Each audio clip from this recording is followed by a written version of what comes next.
Hey everyone, welcome to another episode of the Guile Treatment. We're joined today by Mark Tyner, the winner of the Rockford PTC. He's going to tell us a bit about himself and his Selinka deck that he played. Yep.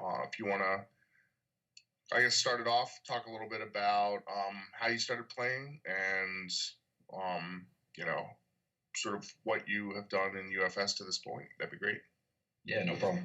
So I hadn't played any card games before playing UFS, so there was a little break in between jobs I had about a year and a half ago, and I wandered into the shop one day because I was just walking around Oakview Mall where Legendary Wolf Games is located, and I walked in, and Miles was behind the counter, and I went up to him, and it was just me and him in the shop, and I was like, hey, what's your favorite game here? What do you guys do here? And he's like, well, my favorite game is UFS. It's what the store is based around. And he's like, if you want a demo, I'll give you a demo. And I sat down with him and we played through a demo, and I was like, this game is really cool. He's like, well, if you like it, we do tournaments twice a week, so you can come in tonight and we'll have a tournament going. I'm sure someone will let you borrow a deck. I said, sure, I'll be back. And we've talked about it before, but he didn't believe I'd be back because he's heard that many times. Sure. You know, like, I'll be back, don't worry. But I showed up at like 5:45, and he was like, oh, hey, you're back. And someone gave me a Spike 1 deck, and I played it, and I was like, man, this game is so fun. And then I played against 2 Dr. Wileys and just got destroyed by them. And I was like, man, this isn't even fair. But I hadn't played the game. I had a lot of fun. I ended up getting 2 Spike starter decks and some extra commons and uncommons from people and putting a deck together. And I played that for a few months before I started really investing money into the game. And then I started spending some real money on the game. I went to a few PTCs where I first met Chris, and I went to the Omaha PTC where I scrubbed out all day. And then I ended up, Nationals was the first event I did well at. I played Liu Kang, which was an autopilot deck, as many of you know. There was like 14 of us there playing Liu Kang. There's a lot. But our team took 4th. We were doing really well. I had to play Barrett in finals, and our game was just going to time as Danny and Miles both lost their match, so we never finished our match. And then singles I did pretty well as well. If I wouldn't have given Tam the win in finals after beating him, I probably would have taken like 11th and got diversified. Sure. So it was a pretty good nationals for me. And then jump forward. I didn't go to many PTCs before. I went to Chicago and then scrubbed out in Chicago because I'm a potato with Shinnok and let someone overly dramatic me at top tables. Which is, Omaha will not let me live that down. Okay, fair enough. Hey, you know what? I mean, that's bad, but that's not like, I forgot to double the damage of my cats in this top cuts. Yeah, that was at Worlds. That was what I did. I did that at the first Bebop Worlds. I was on painkillers, and I forgot to double cats, and I would have topped with Yamato Man. Yeah. I have a very nice history with cats, if you haven't noticed yet, Mark. In our match and then in Worlds, so me and cats, we love each other so much.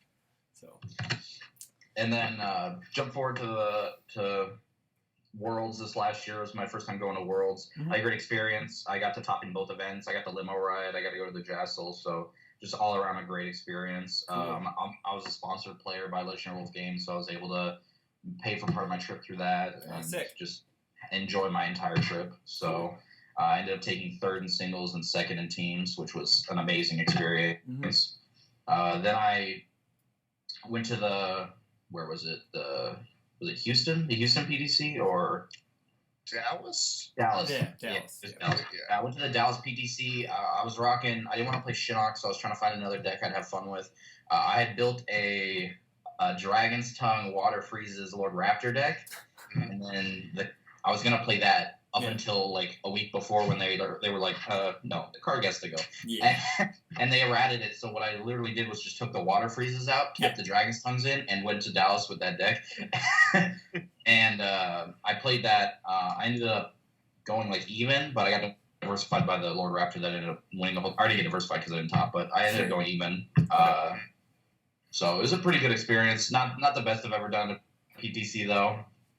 And then jumped to this PTC. It was the first one I've ever topped at.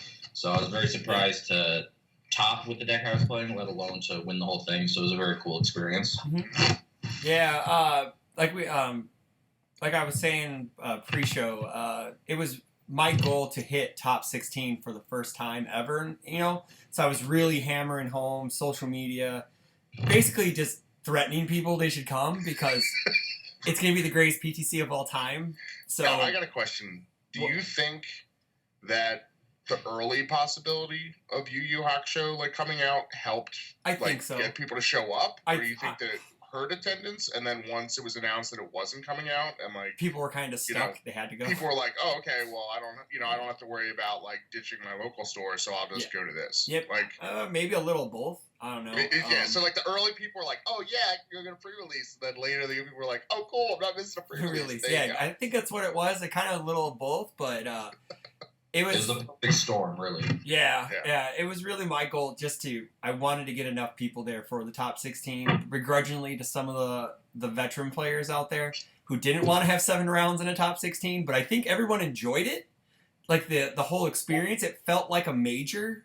It really did, in my opinion. It felt like a major because I had one other guy I was fighting diversity with, and we were kind of going back and forth, even though I kind of pulled ahead of him in round 3 and 4 where he lost 2 or 3. But I know Mark had no diversity, but there were other Salinka 1 dots that had there was diversity. A Salinka 1 that made tops. So. Yeah, and it was neat to see that people were like, man, all I got to do is win this one. I could probably sneak in at 16, 15.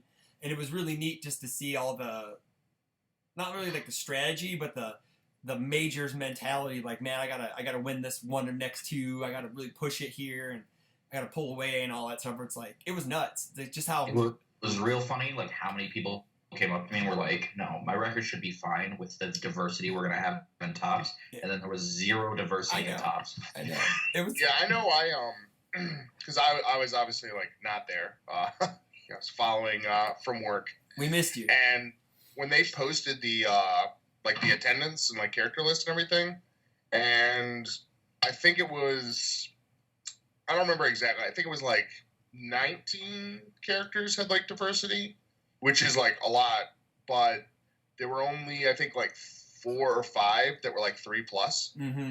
So like there were a lot of characters that had like 2 of, and a lot that were like 1 of, and then there were just like 3 or 4. Like again, there were just like a handful that had like and I don't think anything had more than 4. I don't think so. I think like the higher ones were like there was Ken that had like 3 or 4. I think Raptor had 3 or 4. We had a guy lose in round 1, drop and re-add himself. Cassie might have had. Cassie 3? had 2. Cassie was 2. Was it 2? Kodal was 2. I know that for a fact. There was like Lilith had like 4. There were 4 Liliths there, but Marcus he pulled away from the start, man. He ended up being our Swiss champ, but it was kind of funny.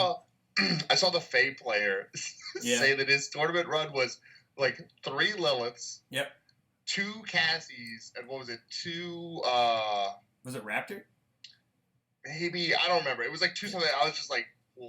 Yeah, that was pretty rough, man. So bad. Yeah, but yeah. So that's a good segue. We'll go into to Mark's deck. Mark, you kind of want to go over why you chose Salinka 2 over 1. If there was any personal preference or just like a strategy, dodging diversity, or just in general. Dodging diversity. Yeah, I know, right? That's what everyone thought it was at the tournament, because a lot of most of the veteran players know me by now because I've been at the events, and I like to talk to them because I love everyone that plays this game. But some of the newer players that were playing Salinka didn't know who I was, and they were like, "Are you just doing this to dodge diversity?" And I was like, "No, I never worry about diversity, but I think it's the better character to start as." And they'd give me that kind of yeah. But I showed them, right? But so the reason I went with that is from the start I was playing this Salinka 2 because I was like, well, I can play with 2 characters. And that kind of makes all of our stuff busted. Mm-hmm. So the real reason is because the fire fire deck I built is built to be a little aggressive, so I like to be able to throw Dispelling on turn 2 when you have 3 foundations and it's an 8 mid for 4 you have to deal with. Yeah. And if I have 2 attacks in the discard, it also means I get to debuild you for almost free. Yeah. Just by loading my discard. Mm-hmm. Like, it's usually like a 10 mid for 4 that gets me a character and debuilds you a foundation. Yeah. Same with the 7 low for 2 if I have 2 speed with Solinka, or if I have I Feel Violent out, it was just a 9 low for 2 that if it hits you, I get to build my kill condition in, I get to build in a foundation off of it, and you have to debuild yourself a foundation, which is just insane. Yeah. So much utility off that card, being able to pick up like your attack string off of it once you have like 2 or 3 characters attached. Yeah, the possibility of building a 2 diff over a 1 diff with the Moon Dance ritual is way better than just, oh well, I guess I'll get this random spam that might help me pass a check or 2, you know. Being able to pull in tech. I get the 1-dot being able to build a face down, but then you're just killing your hand size. For a foundation, I'd actually just rather build out turn 1. Like, it's cool to have face downs, but the deck can go to deadlock very quickly because it builds so much. And when you're in deadlock, you don't want to have a bunch of useless stuff on your board. Very true. Which can happen when you start with the 1-dot. Yeah, I know when I played Tim Keefe in South Carolina, that was sort of my impression of Solinka 1. You know, I said, like, you know, yeah, he's got, like, 8 or 9 foundations pretty quick, but he's only got, like, 3 that are face up, you know? So, like, there's much less that you sort of have to worry about because, like, the stuff that's in play is just, you know, it's like, yeah, he can pass checks, but that's about it. So, yeah. I also noticed that the one in testing, me and Mark kind of bounced ideas because I was testing the 1-dot at the time. And I don't know why the life of me, it never occurred to me to start with the 2-dot. I don't know why. Maybe because it's just the order of things. 1 and 2 start with the 1, I guess. But she is slow. Like, if she doesn't get stacked very fast, she struggles very easily. And starting with the 2-dot, you already are +1. You know, your Iron Knuckles are 2, you know, are just faster. All your stuff is just better starting as I mean, I think 2-dot. it's just what he said with like being able to get a 2 diff with like Moon Ritual Dance like from the get go, like that honestly, like that's all you have to say to convince me that you should start the 2 over the 1. Yeah, if if that's what you're, you know, like basically planning to do, and I guess if you're playing Solinka, you're probably playing Moon Ritual Dance. Why not? I think it's the best attack out of the set. Like, there'd be some arguments for it, but I think it's the best attack out of the set. It does the most because it's only for 2 damage, but it can kill people. Like, it sets you up to do whatever you want in the turn. Yeah, I mean, well, it's 2 damage until, like, you have a momentum. I mean, I know, like, and especially if you have, like, a stack or something, and then all of a sudden it's for, like, 5 or, like, more or whatever, and you're just like, oh, okay. You can draw a card. Sure. You also get to, the momentum nets you a card. You get to build a card. It also gauges it. Well, because it's anything, too, because I know, like, right, when I played Tim, when he had, like, 1 stack, and he, like, plays it, and he's like, yeah, I'll just go get another character, and now I have 5. And you're just like, oh, no! And if the gauge hits you, he has 7, like... Yeah, it definitely can ramp. So, with your deck, the attacks, why no Moonflare? Is it just because it's a 5 diff, and you need the gauge for it?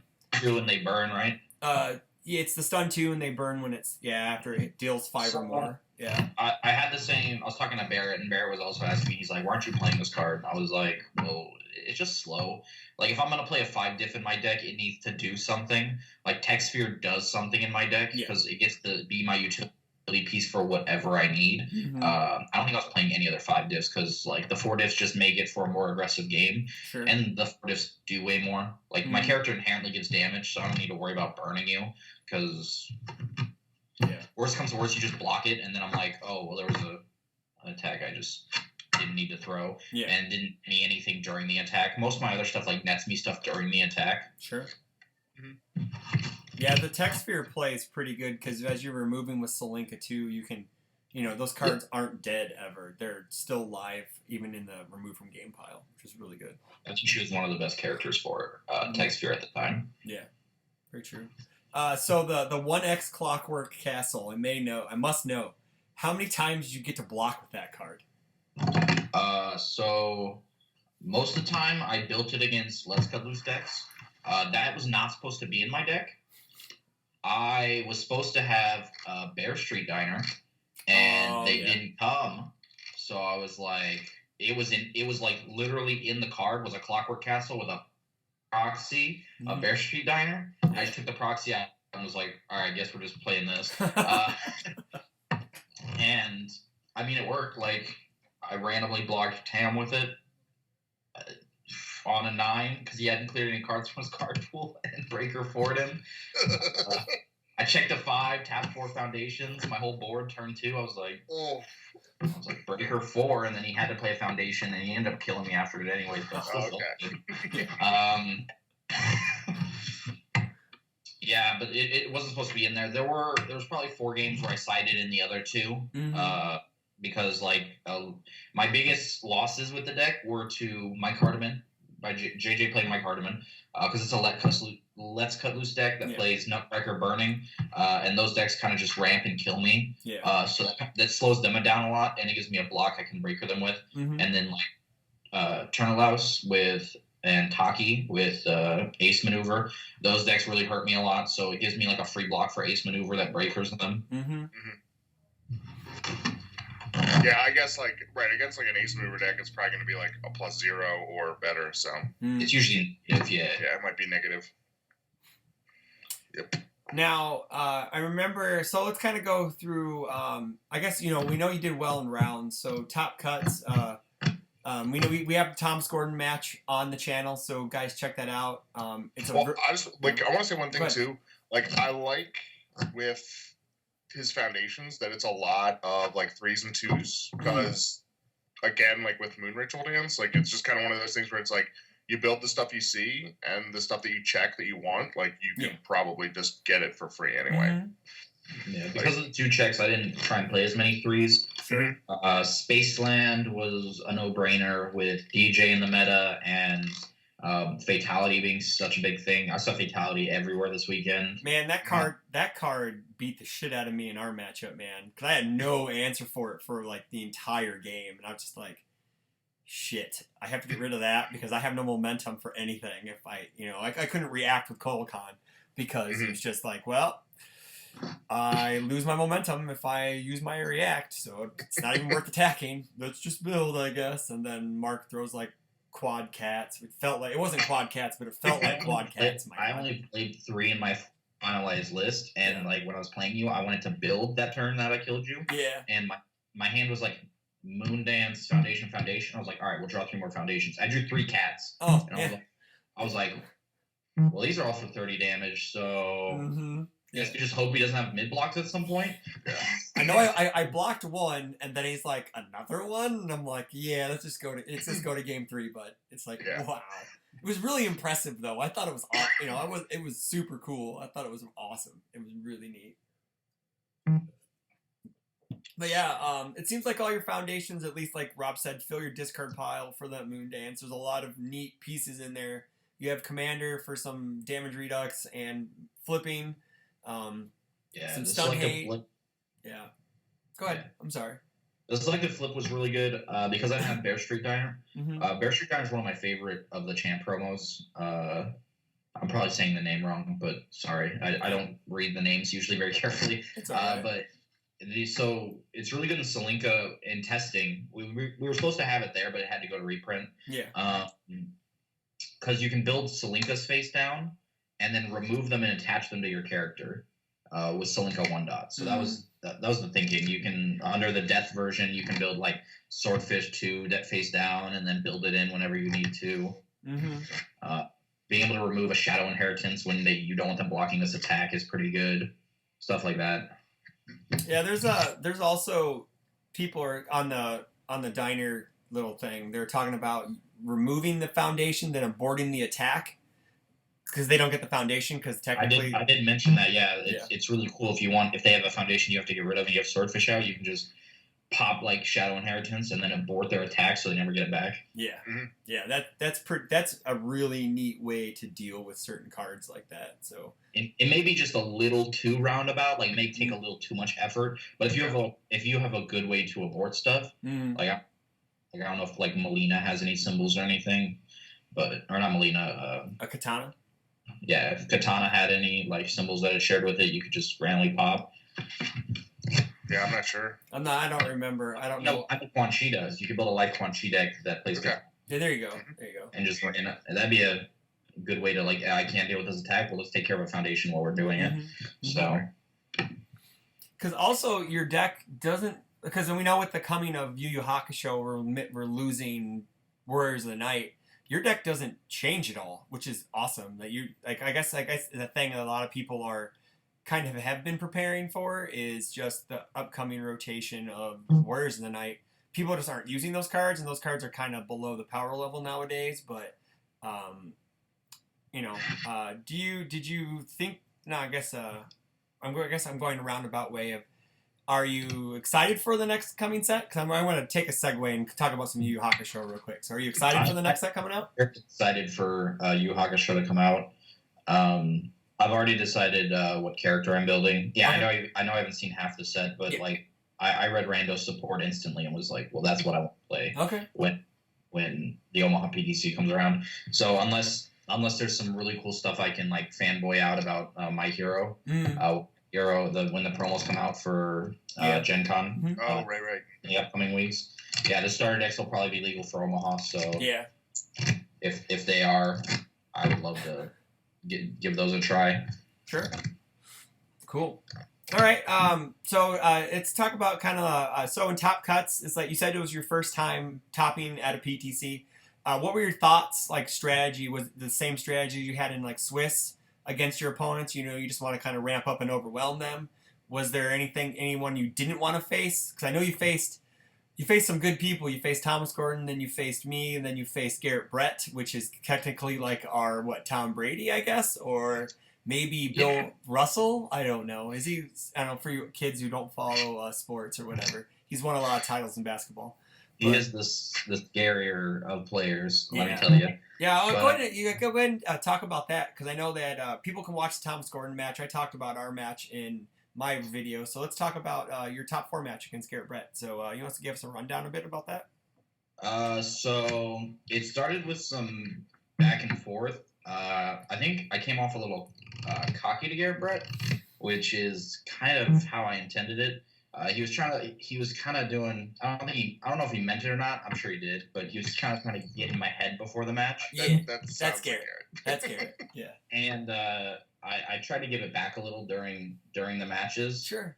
Not to tilt him. I didn't want to be like I very much admire him as a player, and like the game was very exhilarating. Like every thought had to be like, I had to think like 10 steps ahead every time I wanted to do something. It was like playing a chess game with cards. Like essentially, like it was a very, very tough match. Probably one of my toughest of the weekend. That sounds like a Garrett match, a chess match. Yep, it's a Garrett match. Yep. But yeah, so some back and forth. We went to game 1. He got to go first. I'm pretty sure he destroyed me game 1.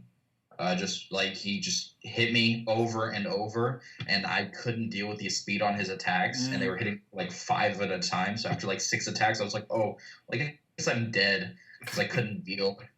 And then game 2, I think I sided in my 1X Big Cyclone just to deal with his character if I needed his character. And because I didn't want Clockwork in my deck, because that's right, game 1 I put a White House out turn 1, which is real good against his deck, and then I drew 2 White Houses and a Clockwork Castle turn 2, and it's pretty much the reason I couldn't do anything that game was because I had to spend 2 turns like filtering my hand to get anything out of my hand. It was pretty rough, and then he made a comment. He's like, well, that's why you don't play that many White Houses. You should just play 1. I was like, huh. We did have a moment game 1 where he played a Shokin on me, and he was like, do you have a response? And I was like, I have no response. And then he was like, all right, well, my first enhance. And he's like, actually, I'm going to respond Shokin. And I was like, we're past the response window. And he didn't like that one bit. He was, he got pretty, a little tilted about that. We went to side, and as I was siding, I was like, I was like, I'm not gonna side, and I was like, actually, there's a card I don't want in my deck. I'm gonna side one card, and he's like, we're past the response window. Okay.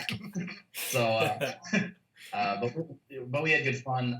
Game 3, we played a more mid-range game. I think I just randomly killed him with cats when he had a no block game 2, because he just drew a no block because Guile does that sometimes. Mm-hmm.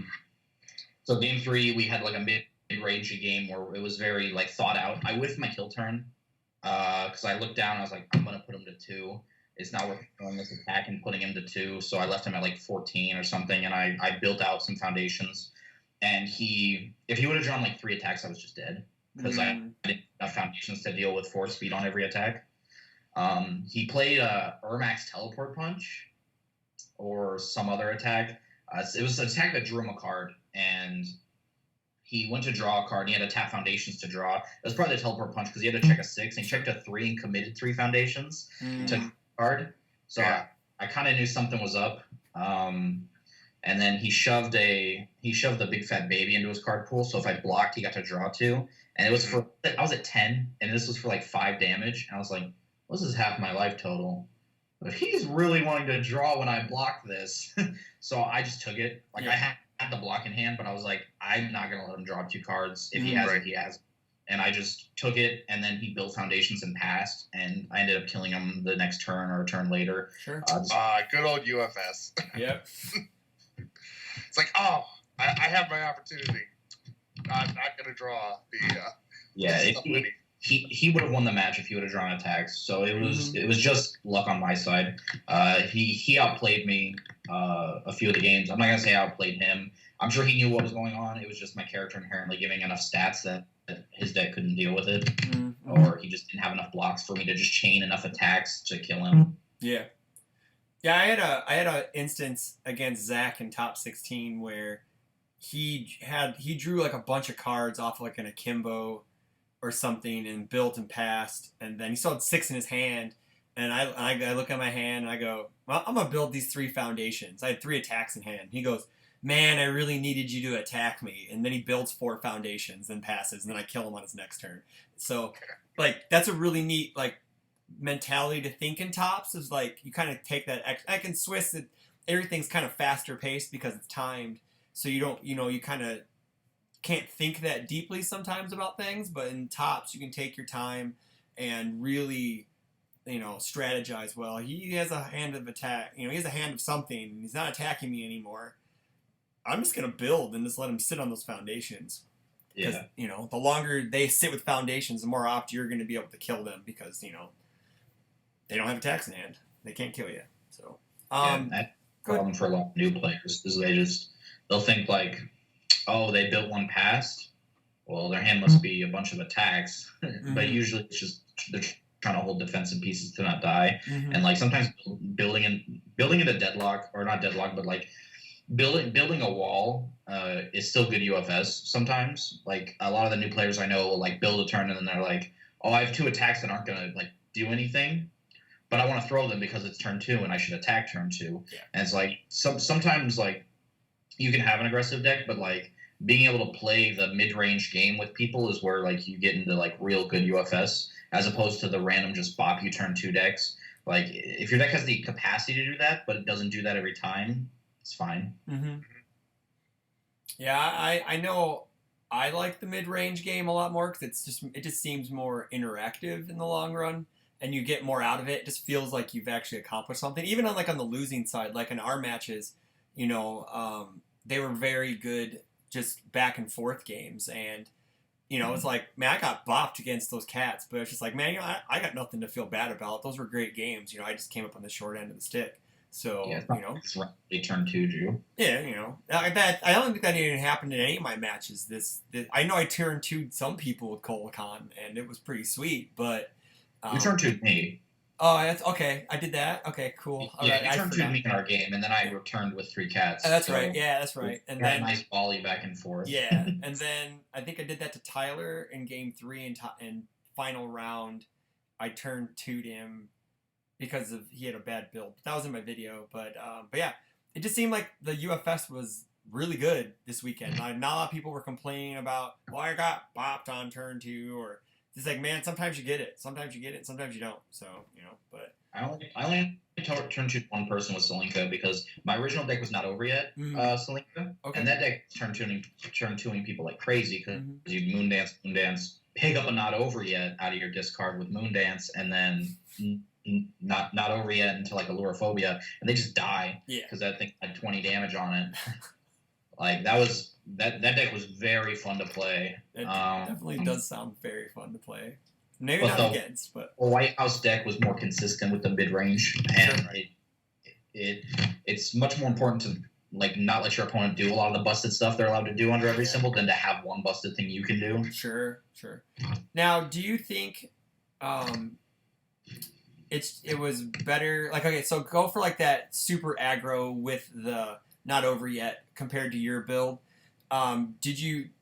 This seems like a more consistent build, so it's built for topping and winning in a tops. Do you think that aggro build you had could get into tops and win, or is it too much of a high roll of a deck that you may not be able to? You can get in, but you may not be able to win it. Not over yet. It's going to be gone. So. Well, I know, but I'm saying leading into this event. I think the deck absolutely could have topped, but it's a much more of a shotgun deck. It's much more of let me hit you a bunch. It has extra draw power because you can not overreact to draw cards if you need. Sure. And being able to play out your attack chain and then not overreact into Alurophobia is what kills people most of the time. Like the extra 2 speed on stuff, turn 1 and 2 is usually enough to tell people they can't block things when your character actually gives damage and speed. Yeah. Like that character does so much. Giving speed on your attacks, damage on your attacks. The other thing too is right, like if you have Selinka 2 and like you throw what's the one that gets like forced Spelling Horn? Yeah, and they just kind of go like, well, I'm not gonna block that, like whatever, and then they blow up like a face down to not burn, and you get momentum, and then the gauge goes off, and you get your stack. Then you can just discard that momentum, and all your stuff is like +2 speed. Because that's the thing, like it's not a first form, so like if you find her mid-turn and have momentum for it, like go nuts. Yeah. So. Yeah, that's usually what I would do. I never like feel the momentum myself. They'd always blow up face downs because they didn't want to burn. Because burn always when it was between burn and not burn. Usually you're like they'd look at my discard. They'd be like, "What do you have that takes momentum? Nothing I need to worry about, right?" Like it almost made me want a side missile launcher, just to give them something for the momentum dump. But Moondance does enough. Like discarding the draw card and get damage on the Moondance ritual was. Enough. Yeah, I think I don't remember what card it was, but that was something too where I played against Tim, and he did something. He had been stacked. I think I had to like partial something that was like a huge amount of damage, and I blew up a face down because I like was really close to death. And then he played something else and like discarded momentum, and I was like, "You had momentum, like since like how?" And he goes, "You blew up a face down," and I was just like,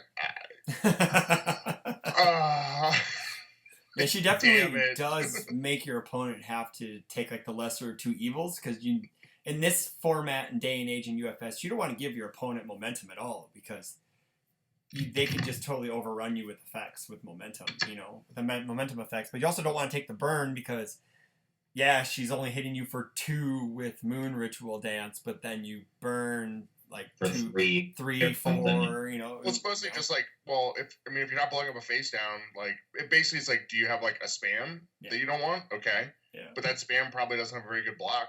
Yeah. Do you want to blow up something with a good block? Well, that might be a good foundation. It's just very much how she was worded was very good because if she would have said like you had to destroy for the difficulty of the foundation, it'd be way different because then you're like, oh, I'll burn 1, or if it's a 0 diff, I get a momentum. Like that'd be way different. The fact that she says block mod, most of the stuff that you're okay blowing up has a block mod that's gonna hurt you a lot. Yeah, very true. Yeah. Very true.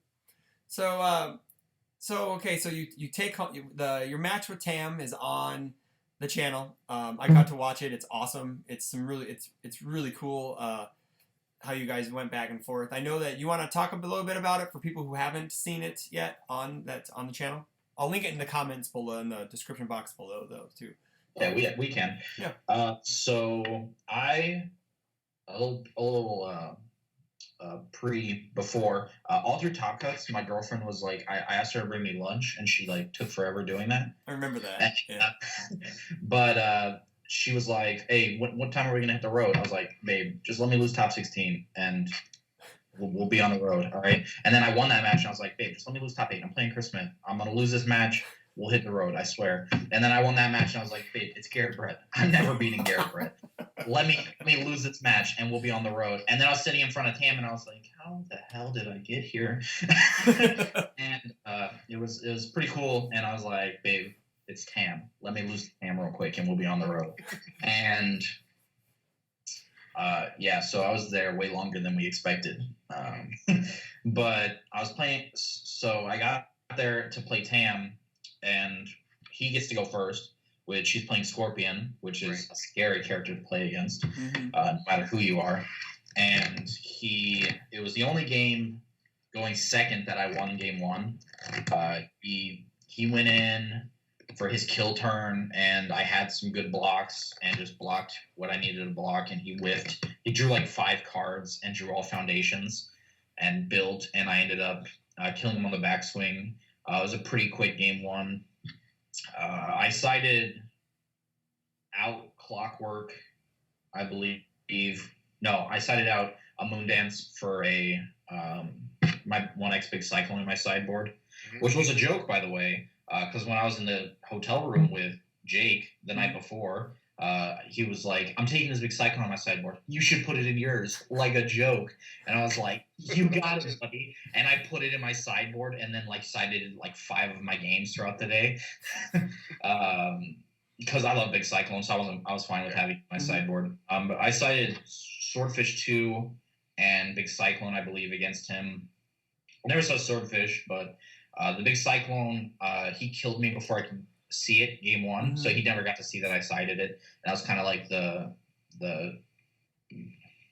thing that made me win, however you want to put it, because he quickly just bopped me game 2, because Tam is an excellent player, and he knows how to play that Scorpion deck probably better than anyone. And he played me, and then game 3 we played, and it was like turn 2 or 3, and he had like 3 or 4 foundations, and he was like at 20 health, and he's like, he cut himself to 13 on a coffee samba and was like, he had the mentality of, "I'm going in and trying to kill you with this coffee samba with the other attacks in my hand." So I sold the coffee samba. He stunned me out, and I blocked it with a Big Cyclone that I had seen turn 2, and his turn was just over. He looked down at the Big Cyclone and was like, "Well, that's a card." And, yeah, after the game, he told me, he's like, "I had like 4 more attacks in hand." He's like, "I was going to try and kill you." I was like, "I know, Tam. That's why I blocked you with a Big Cyclone." And then we went into this weird deadlocky game. I didn't think my deck would do very well in mid-range mashups, and then I found out through the day that my deck would do way better than I thought in the mid-range games, because it just... You should have like a pretty decent like just scaling with, like you're running like attacks that are gonna get like bigger stats based on like how many characters you have in play, and just getting like the 1 dot out and just giving like everything like +2 speed is gonna help you get through like bigger staging areas as well. So like I don't think it's too shocking. I mean, I think from what I hear, like the Weekend was a lot more of these decks that are like a little more like mid to late game, and less of just the like turn 2 like blowout. I think that like the defense has gotten a little bit better. That while you still can get like turn 2'd, if you see like, I mean, basically it's like if you get to like turn 4, you might be getting to like turn 8. There's definitely like defensive boards that can get set up now that will slow the game down. So we'll see. It'll be kind of interesting to see, I guess, like where it goes from here. Yep. But yeah. My kill turn against Tam was very much coincidence, because I drew my hand, and drawing it, I was like, all right, I have to kill him this hand. Like, this is the turn I have to kill him, or I think he's just going to bop me next turn. Even though I had like 14 foundations, I was like, I gotta try and kill him. I drew a Slinka 2-dot. I had 3 characters total attached, and I was like, I drew a Slinka 2-dot, 2 tech spheres, and 3 foundations, and I was like, well, we're turning this into something. Yeah. So what I ended up having to do was I played the tech sphere, and I built in a Herald, and then I played the Slinka 2 and attached it, and then I played the second tech sphere, copied Moondance, and started chaining attacks from my discard off of. I played him. I had to attach the other character to start picking stuff up, and the moment he didn't revoke the build-in or add the hand on the first one, I was like, I don't think he has a revoke in hand. Like, I played the turn assuming he had a revoke in hand, but there were so many things he should have revoked that he didn't, so I was like, I don't think he has one. I knew he had a Flame War and he had 2 face-up monsters out, so that he hadn't used. He blocked the first 2 tech spheres because he was at 12.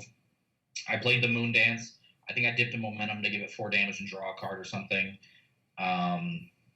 Drew another foundation because I'm bad.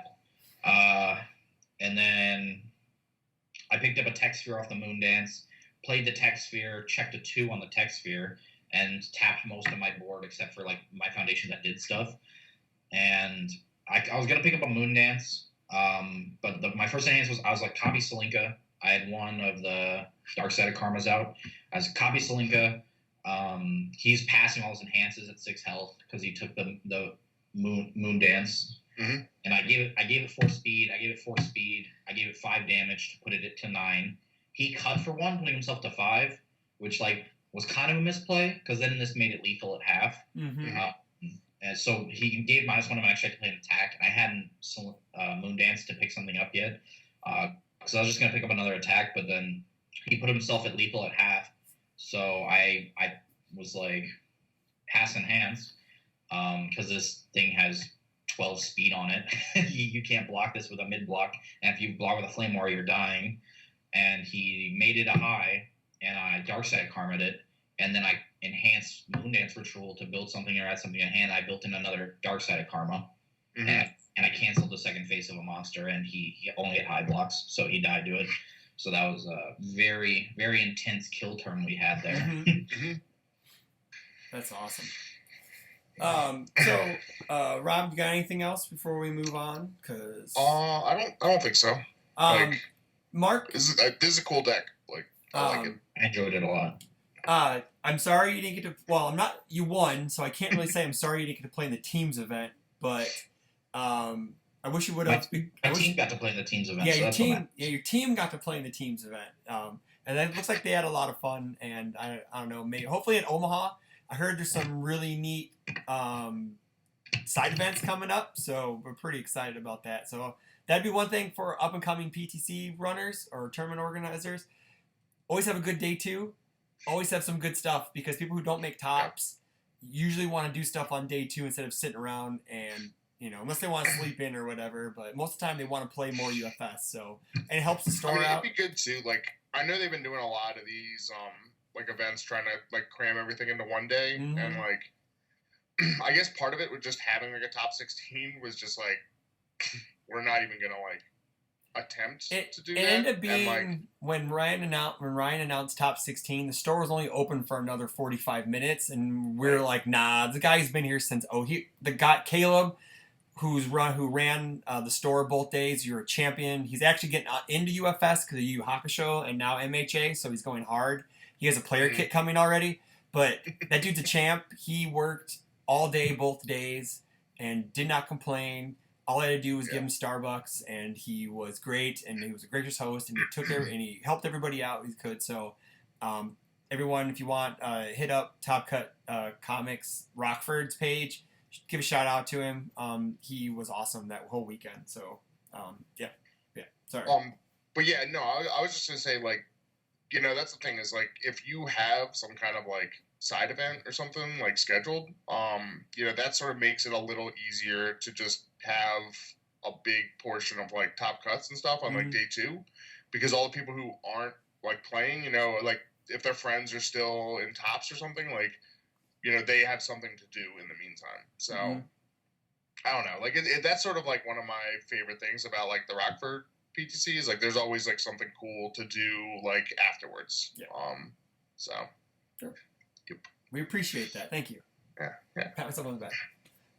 But yeah, So, Mark, do you plan? I know you said you were really excited for Rando, but are you gonna mess around with Solinka anymore? Do you have anything you're gonna go to between now and the Omaha PTC? Are you gonna hit Lubbock or anything with the guys going down there? I don't think I will. My work's been pretty. My boss doesn't like that I travel for card games, so he'll never see this, obviously.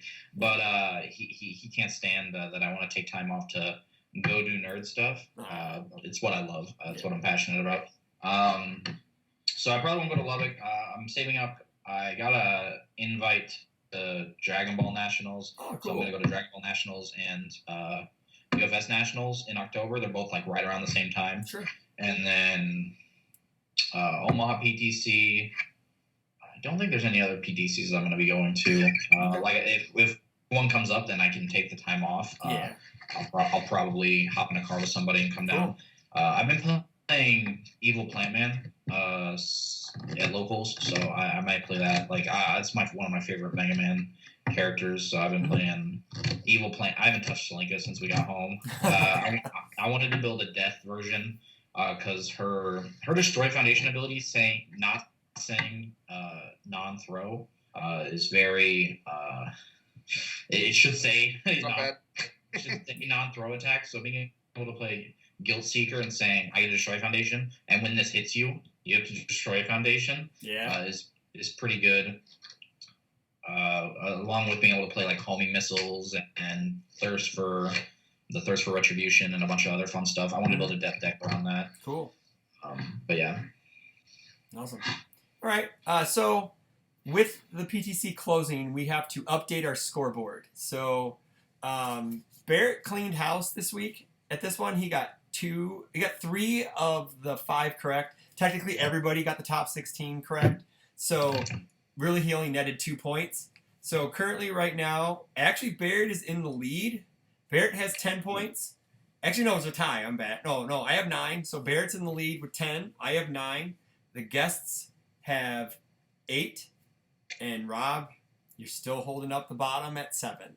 So congratulations, Rob. But yeah, we had 70 people. Barrett had the inside knowledge that Mark was going to win, so he picked that Solinka too. And we all picked the right. We all texted me, Jake, and was like, "All right, guys, someone took Cassie, so I'm putting our team for nationals will be me, JJ, and Barrett." So he was like, "I'm giving you your 2 characters are what's going in. You guys got to win for me."